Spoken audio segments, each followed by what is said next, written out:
મિત્રો, શું તમે જાણો છો કે ગર્ભાવસ્થાથી લઈ પહેલા 1000 દિવસ માતા અને બાળક માટે તેના જીવનના સૌથી અગત્યના ગણાય છે. બાળક માટે માતા એ પ્રથમ પોષણ સ્ત્રોત છે અને માતાનું આરોગ્ય જ બાળકના ઉજ્જવળ ભાવિનું મજબૂત પાયો નાખે છે. આ જ કારણોસર ગુજરાત સરકારે સગર્ભા અને ધાત્રી માતાઓના આરોગ્ય તથા પોષણમાં સુધારો લાવવા માટે શરૂ કરી છે મુખ્યમંત્રી માતૃશક્તિ યોજના. એક અનોખી પહેલ જે માતૃત્વને સશક્ત બનાવે છે અને નવજાત શિશુને સ્વસ્થ શરૂઆત આપે છે. હેલો મિત્રો, ધ માહિતી શોમાં આપનું સ્વાગત છે. હું છું વિવેક. માનનીય મુખ્યમંત્રી શ્રી ભૂપેન્દ્રભાઈ પટેલ દ્વારા વર્ષ 2020માં શરૂ કરાયેલી આ યોજનાનો મુખ્ય ઉદ્દેશ્ય ગર્ભવતી અને ધાત્રી માતાઓ તથા નવજાત શિશુઓને કુપોષણથી બચાવવાનો છે.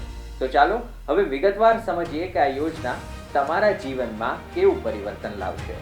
તો આ યોજના અંતર્ગત રાજ્ય સરકાર દ્વારા પાત્રતા ધરાવતી સગર્ભા માતા અને જન્મથી 2 વર્ષ સુધીના બાળકની માતાઓને દર મહિને પોષણ કીટ આપવામાં આવે છે, જેમાં 2 કિલો ચણા, 1 કિલો તુવેર દાળ અને 1 લીટર સિંગ તેલ આપવામાં આવે છે. આ ઉપરાંત આ કીટમાં આયર્ન અને કેલ્શિયમની ગોળીઓ પણ સામેલ હોય છે, જે લોહીની ઉણપ દૂર કરવામાં મદદ કરે છે.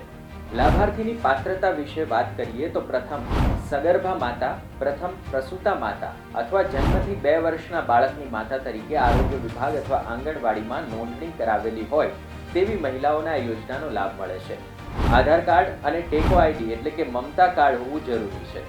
માતા અને બાળકના પોષણ સ્તરમાં સુધારો લાવવા માટે મહિલાના ગર્ભાવસ્થાના 270 દિવસ અને બાળકના જન્મથી 2 વર્ષ સુધીના સમયગાળા એટલે કે 730 દિવસ મળી કુલ 1000 દિવસ સુધી આ યોજના હેઠળ લાભ આપવામાં આવે છે. આ યોજનામાં નામ નોંધાવવું ખૂબ જ સરળ છે. તમારે ફક્ત નજીકના આંગણવાડી કેન્દ્રમાં જઈને તમારી વિગતો નોંધાવવાની છે અથવા લાભાર્થી પોતે પણ ઓનલાઈન એપ્લિકેશન દ્વારા નોંધણી કરી શકે છે. અરજી કરતા સમયે આધાર કાર્ડ અને મમતા કાર્ડની જરૂર રહેશે.